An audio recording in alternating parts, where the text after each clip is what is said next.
Bon, rebonjour. Ça devrait être la suite et fin de cette magnifique job de break. Enfin. Fait que là, c'est le moment de remettre les pads.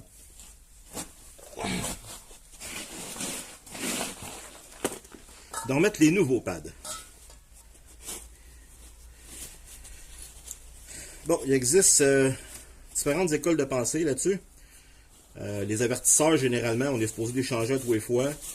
Mais je me suis rendu compte que ceux qui fournissaient avec les pads sont pas très bons. Fait que j'ai décidé de garder les vieux. Les avertisseurs, c'est cette pièce-là ici, dans le fond. Petite pièce en tôle. Et on va en enlever juste pour la forme. Puis c'est ce qui permet aussi à la plaquette de glisser. Fait qu'on va juste le nettoyer.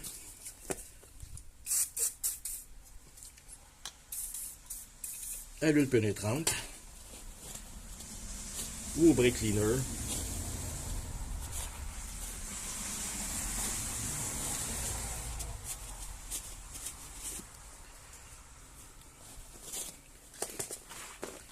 Je vais mettre mes gants parce que c'est pas chaud.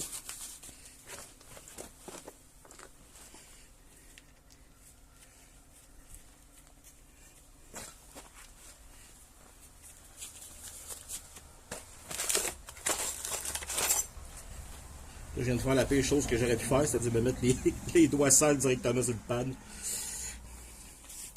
Finalement, ce job-là, des gants, c'est une mauvaise idée. Bon.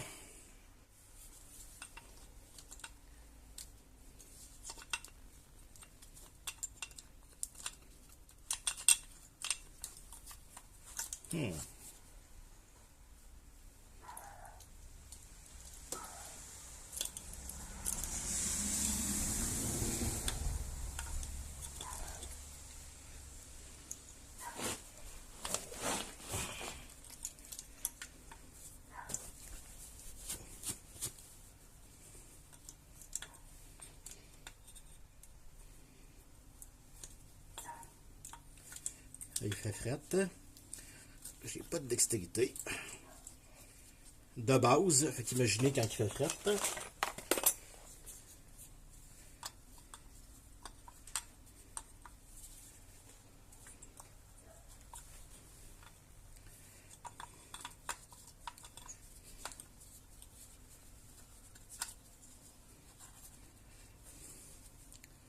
Bon, fait que les pads sont rembarqués des deux bords.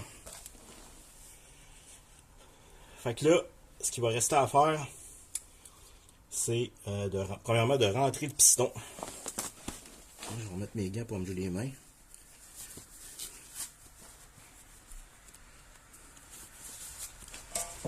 Fait que dans le fond, au fond du caliper ou de l'étrier, si on veut, il y a le piston. Les modèles Ford, c'est des pistons vissés qu'on appelle. Fait qu'il faut prendre un outil pour les rentrer.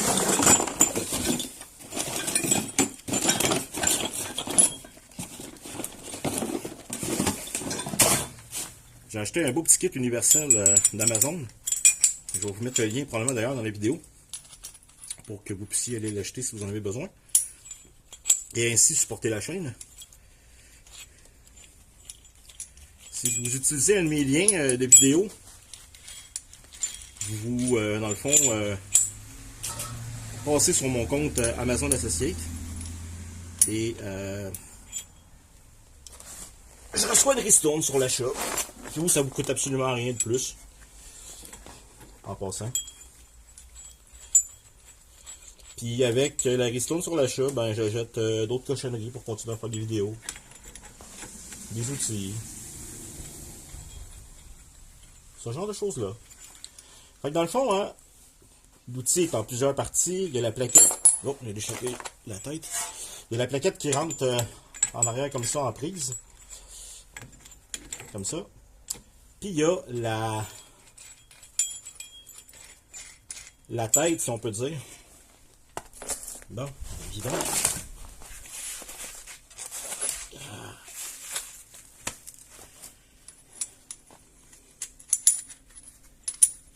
La tête qui vient se placer au bout. Puis là, ben, on rentre ça ici, en serre, dans l'étrier, en essayant de rien échapper. Si je mets la plaquette du bon sens, ça va aller mieux.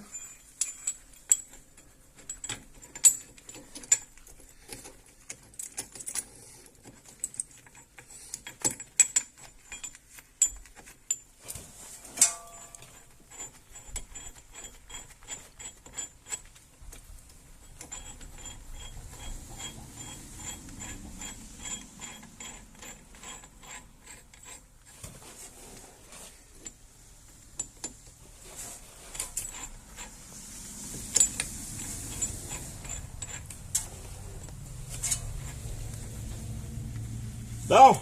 Et puis d'un coup, c'est à côté. Oh! Oh! Oh, ça, c'est pas normal, par exemple. J'aime pas ça. Le piston est dur.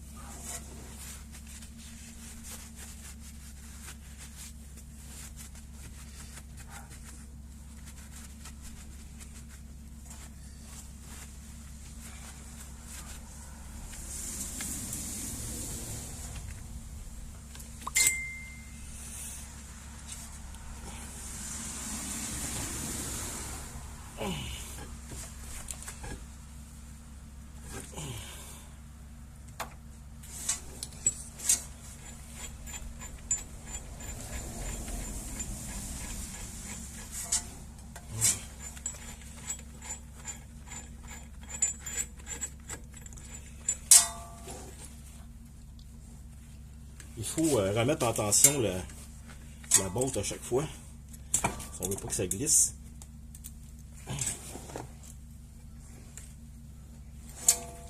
Dans le fond, on fait ça jusqu'à temps que le piston soit tout rentré.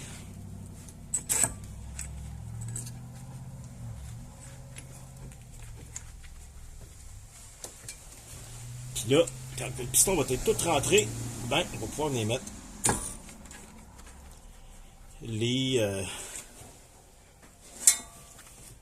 l'étrier, le sous-étrier dans l'étrier.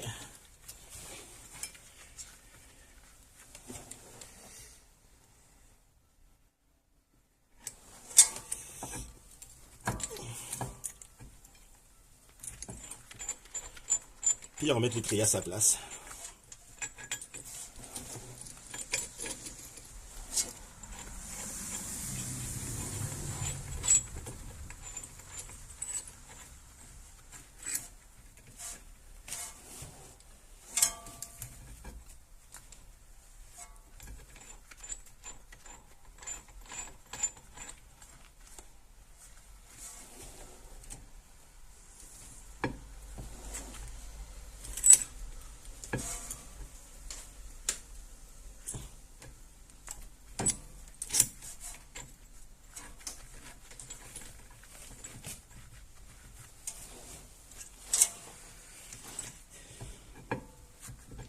J'ai oublié d'apporter mon Westcott, mais je t'ai trouvé un truc. J'avais mis le Westcott après, puis ça allait bien. Parce que je pouvais tourner en même temps.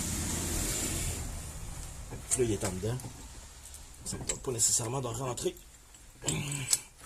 Mais si vous mettez un Westcott ici, ça va comme aller mieux, tu sais. Si jamais vous faites une affaire de même.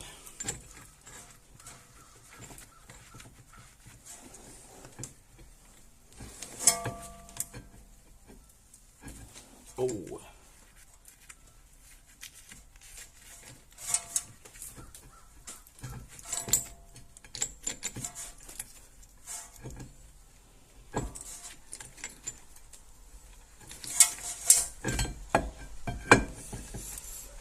Le seal déforme quand je pousse le piston.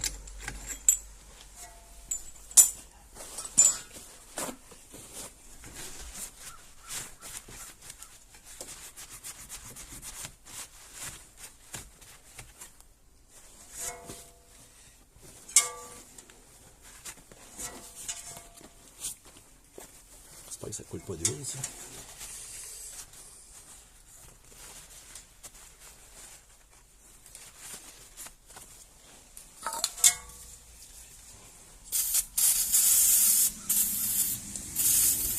J'imagine que s'il coulait d'huile, la pédale serait venue molle.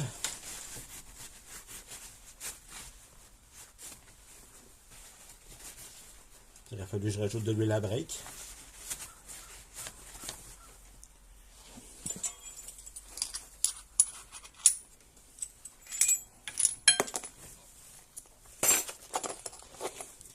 Il est quasiment tout rentré. Je vais juste y en donner un autre coup, voir s'il sort de l'huile ou pas.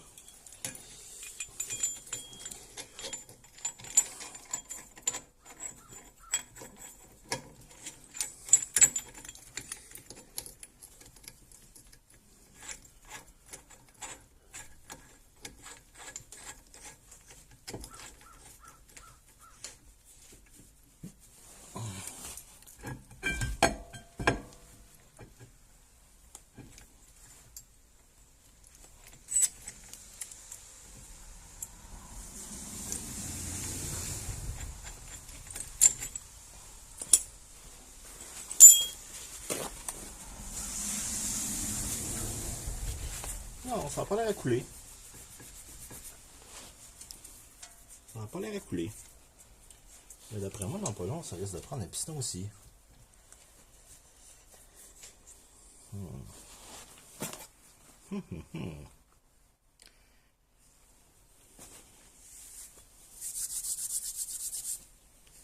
Ok.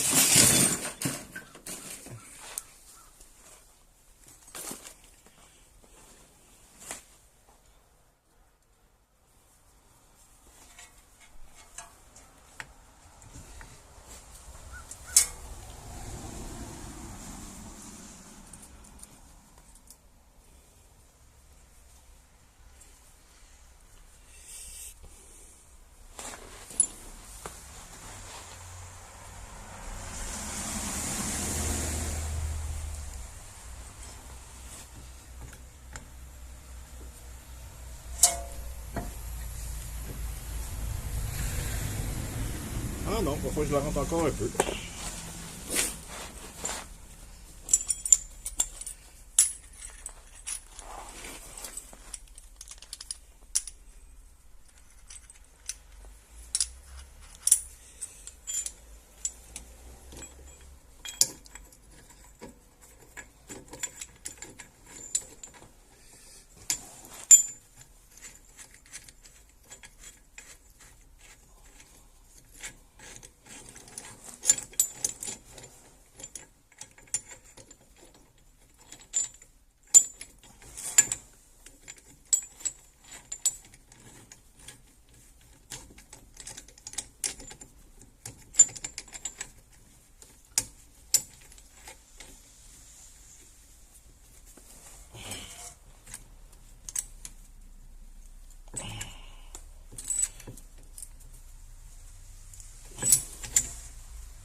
Ok, bon, il est rentré flush au gasket, d'après moi, là, ça devrait être pas pire. J'ai un petit temps kilosé. Et à force d'être assis dessus.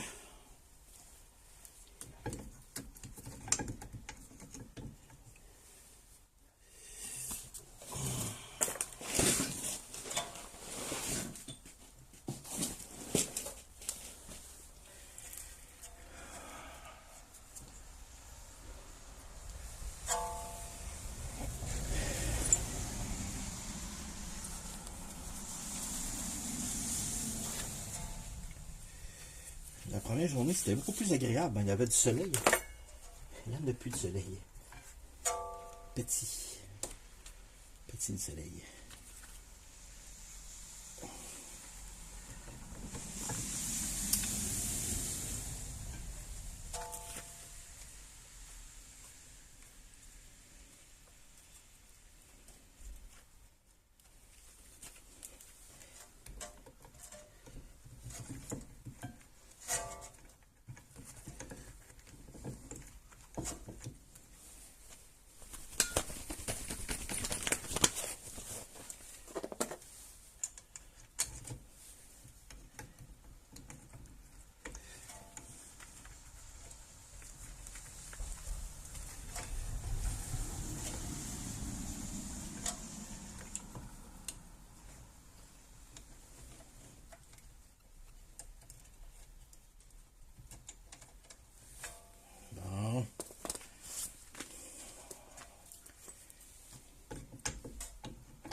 Hein?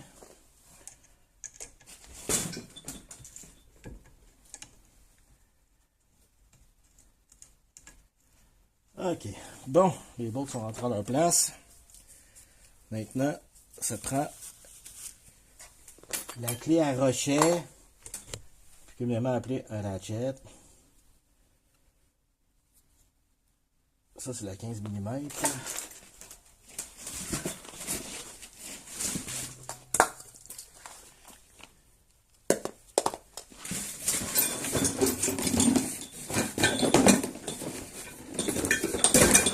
Ça, c'est la 13.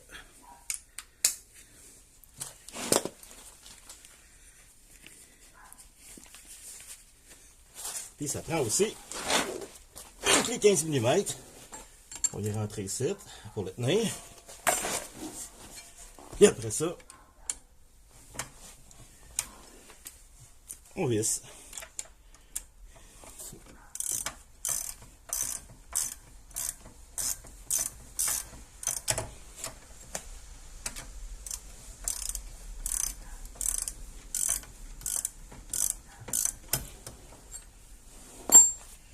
Donc, il ne sera pas complet. On va se garder du jeu pour être capable de le mettre en place. Mais au fait, au moins que les bolts y tiennent.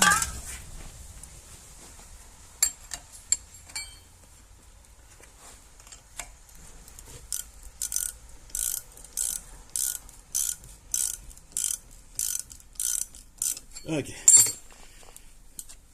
On va passer à 15 longues.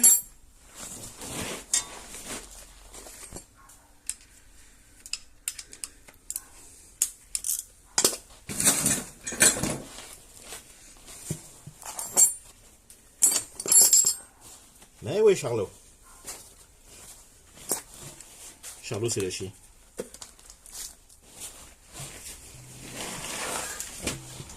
On va enlever un peu de papier de derrière.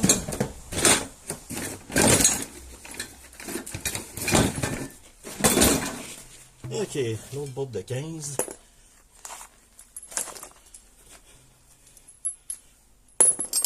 Deux bolts de 15 mm. Le ratchet avec le 15 mm. Puis là, on remet l'étrier à sa place. Avant de faire ça, on est tranquillement. On va ouvrir nos pads. On peut se rentrer.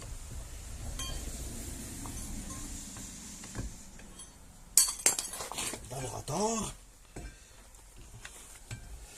Peut-être.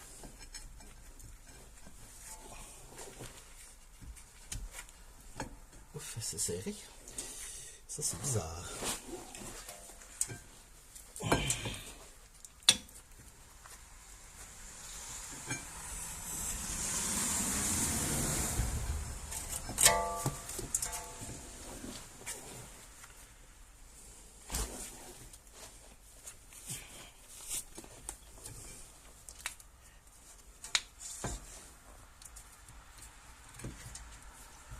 Ok. Mets ça en arrière comme il faut, à ta place. Tout avec. Ok.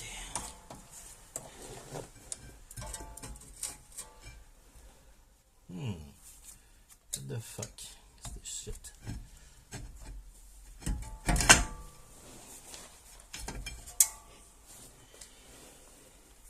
paraît qu'ils sont neufs, hein? Ils sont épars. Bon. Les bolts.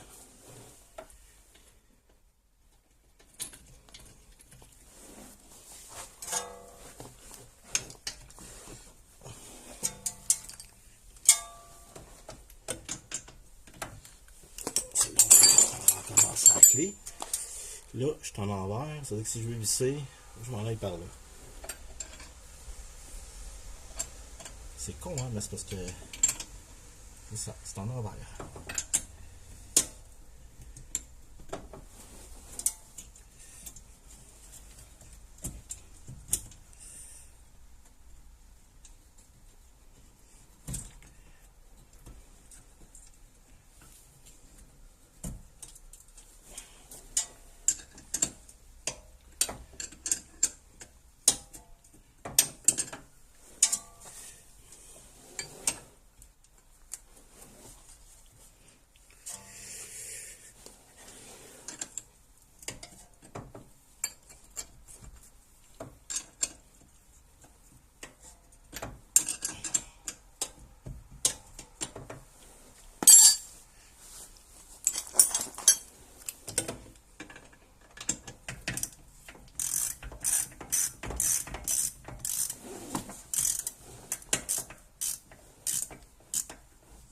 Je suis pas pantoute dans le trou.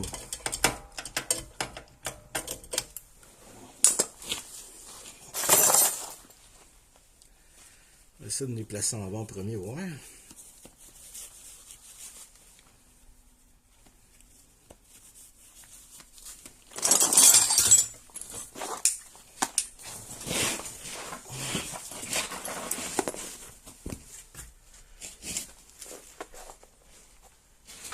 J'essaie de ne pas le sacrer à la tête en dessous de ça, idéalement.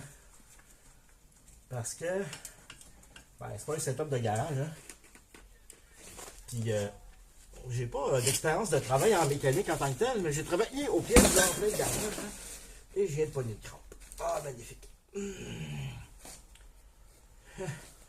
me l'attendais à celle-là.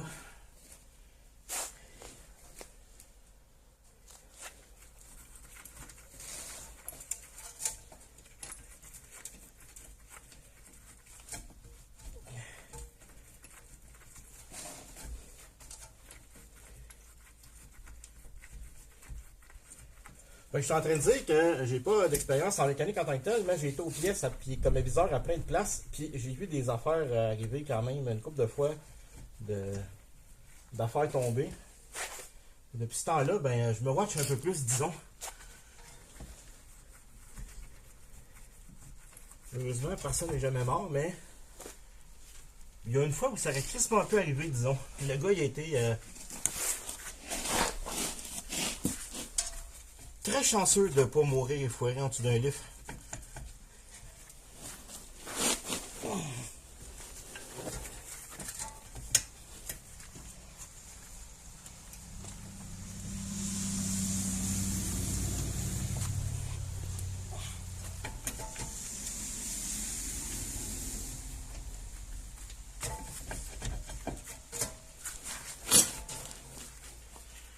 Eh boy.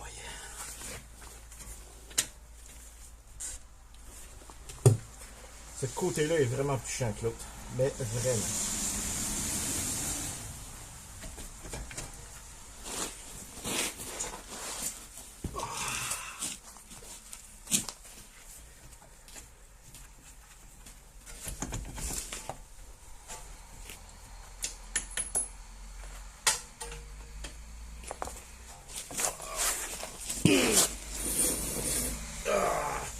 Une autre crampe.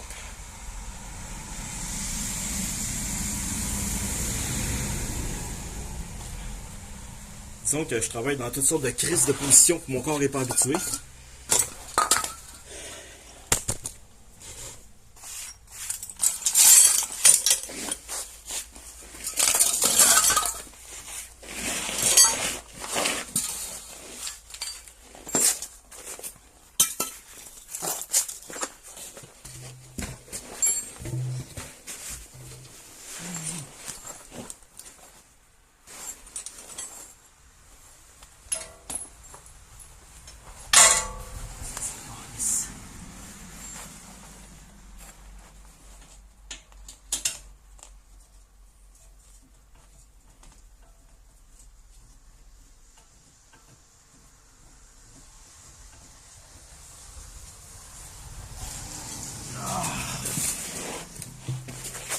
Hey, celle-là est vraiment mal placée.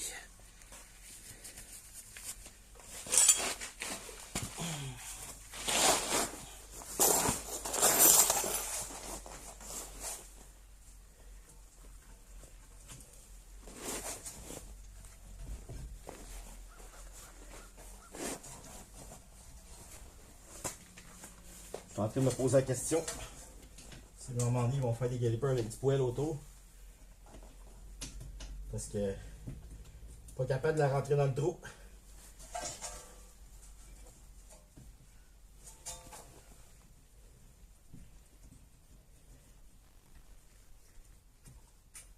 Ah, je pense que j'en ai eu une.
Ok, là, je pense qu'elle est rentrée pour vrai.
Ah ouais.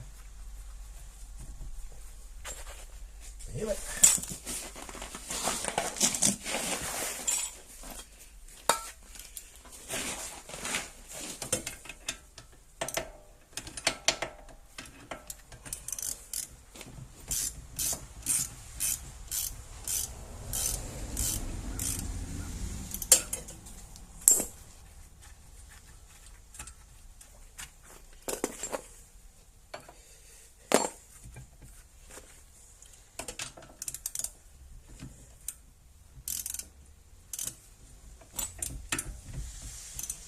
Elle n'est pas embarquée. Finalement.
OK, mais là...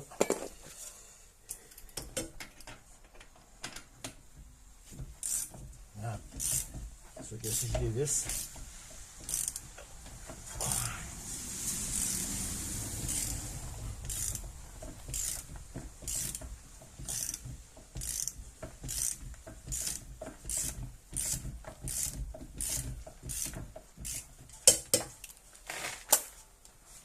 OK. Là, on vient de rentrer.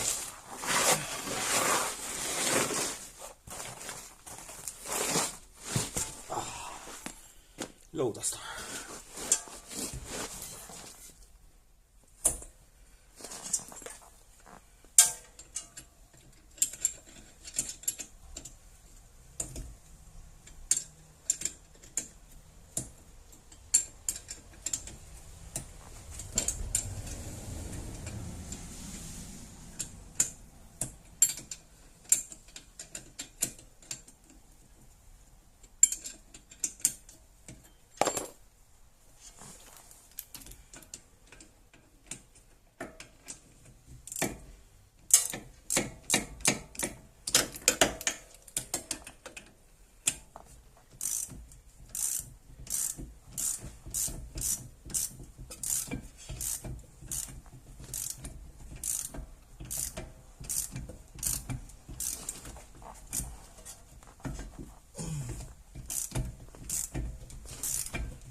Un détail qui n'en est pas un, qui est bien important à savoir, c'est que normalement, ces bottes-là, c'est torqué. Ah, je sais pas combien, mais c'est torqué. Ça veut dire qu'il y a une mesure précise de pression qui doit être mise sur la botte. Généralement, en pouces cubes de mémoire pour que ça a glissé. L'intégrité de la connexion de la botte soit correcte. Je sais pas ce qui est arrivé à ceux-là, mais ils sont durs quand même à revisser. Fait que j'ai pas l'impression qu'ils détraient de là tout seul, même s'ils sont pas torqués. Mais c'est bon de savoir que normalement, c'est torqué.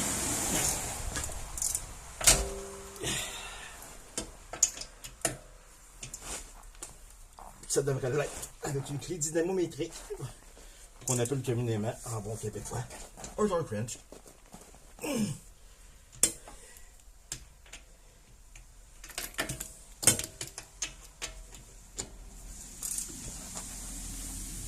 C'est un moment un peu critique parce que là je force, je vais du poids sur le véhicule puis sur le jack de roue qui est un peu plus loin. Mais quand vous remarquerez, je l'ai descendu quand même très bas, de façon à ce que l'effet de levier soit réduit, de façon à ce qu'il y ait moins le goût de tomber. Ça tombera jamais, ça.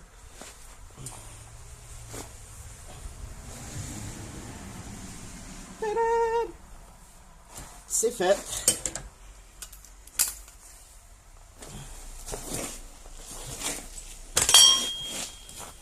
Fait que là, ben, tout est remis en place.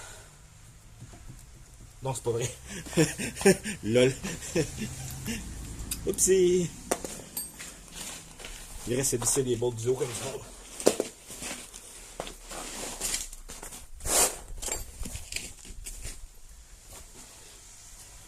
Faut que j'en mette la main.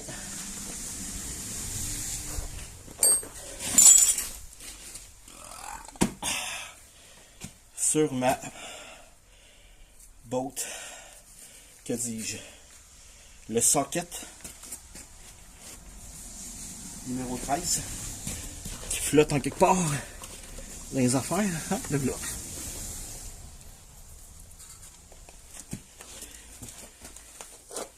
Puis la clé de 15 mm.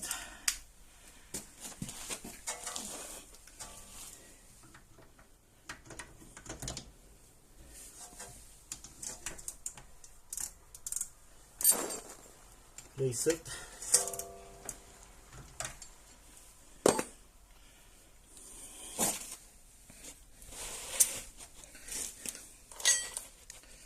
Ça va prendre une petite rallonge.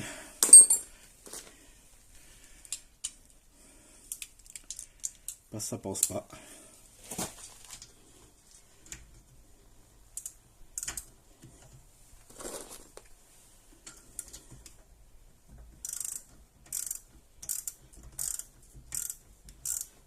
C'est pas l'idéal de visser avec une rallonge coudée de même, mais ça va faire la job.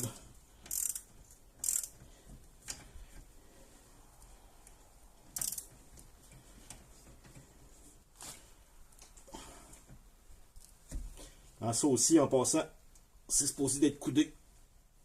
Pas d'être coudé, c'est-à-dire d'être torqué. Mais encore là, je doute fortement que ça change quoi que ce soit dans ce cas précis-là.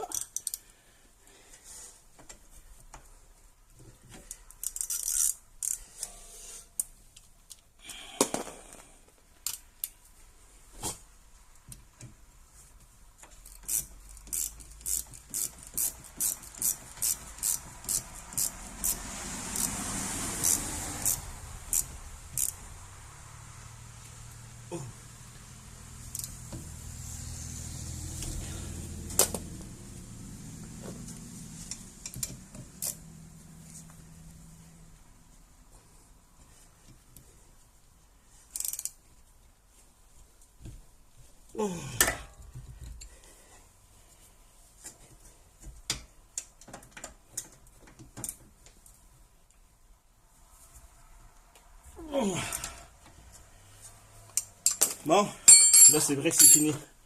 La seule chose qu'il reste à faire, c'est remettre les roues à sa place.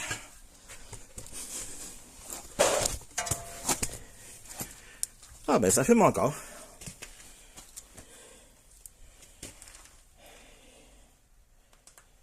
Fait que c'est pas ça. Fait que c'est ça, c'est pas plus compliqué que ça. Tu sais, ça prend... si vous l'avez jamais fait, ça va vous prendre 5-6 heures et demie de votre temps de lousse. Puis 2-3 courbatures. Une demi-douzaine de sacs. Ah non, je dirais plus une douzaine. Puis à la fin, au Pirelli, vous irez allumer un lampion à l'Oratoire Saint-Joseph pour compenser pour tous les sacres que vous aurez dit. Fait que c'est ça.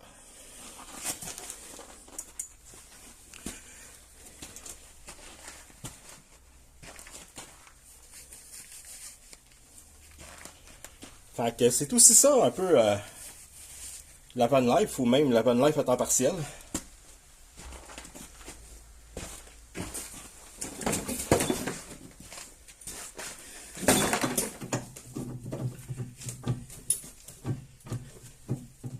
Donc là, ben, tranquillement, je vais le relever pour pouvoir remettre les roues.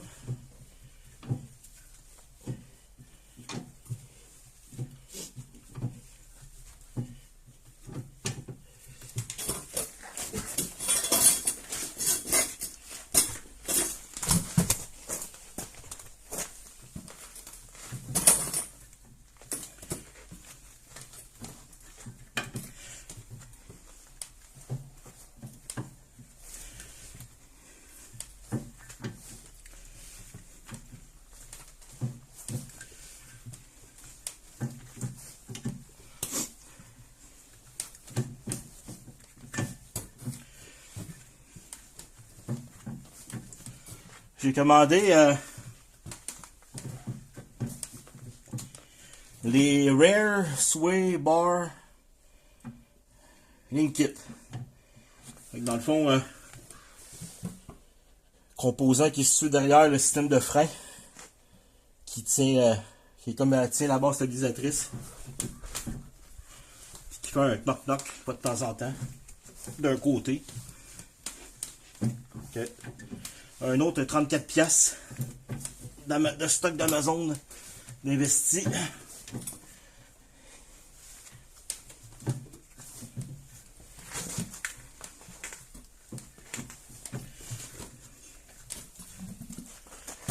Bon, avant qu'il soit trop haut, on va prendre une petite pause en même temps.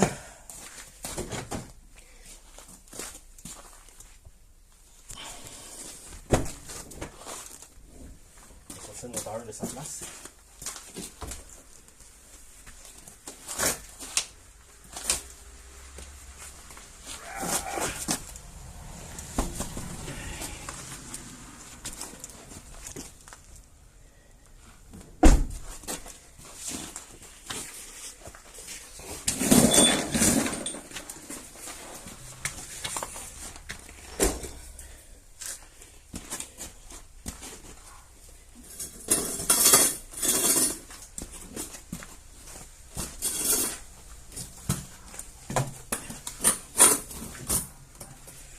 Si jamais vous n'êtes pas obligé de faire ça l'hiver, faites-le l'été, faites-le au printemps, faites-le à l'automne. Normalement, j'aurais probablement fait une chute de maintenance à l'automne. Quand j'ai eu le véhicule, j'ai manqué un peu de temps pour taponner après ça.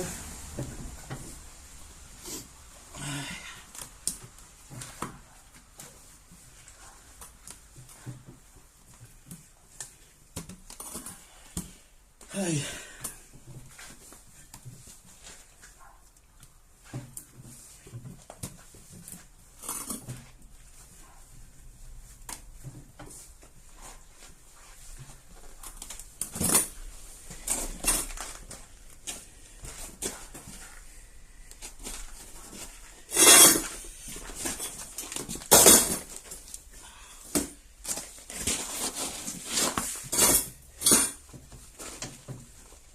Varions les positions.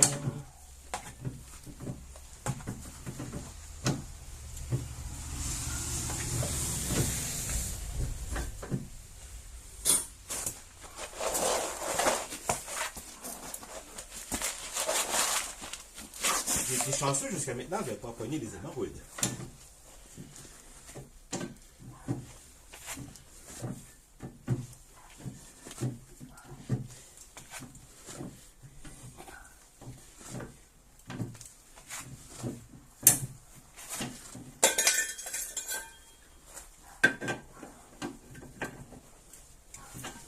Là, c'est le bout, on peut dire, le plus dangereux avec un jack.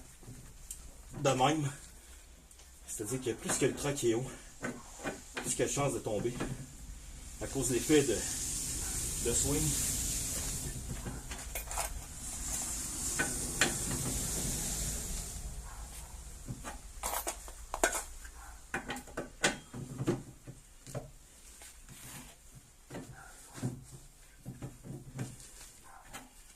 Bon, regardez. On est rendu à une hauteur pas pire pour rentrer le moteur. Là, ça place ça.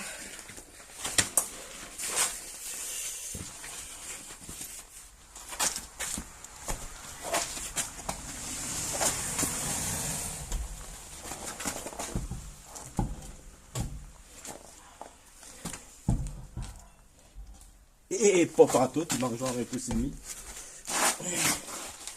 Même pas proche.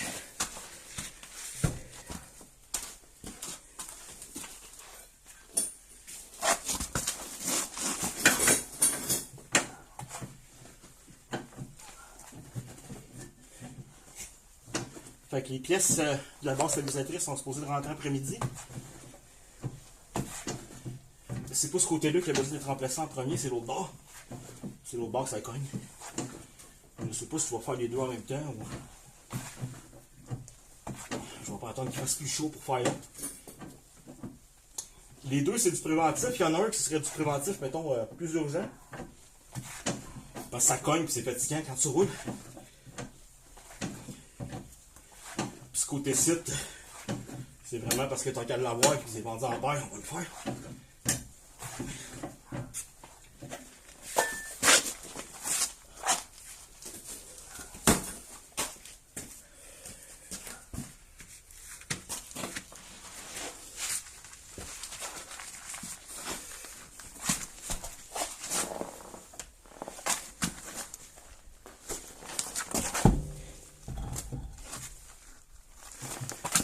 Je peux aller trop haut. Peux-tu?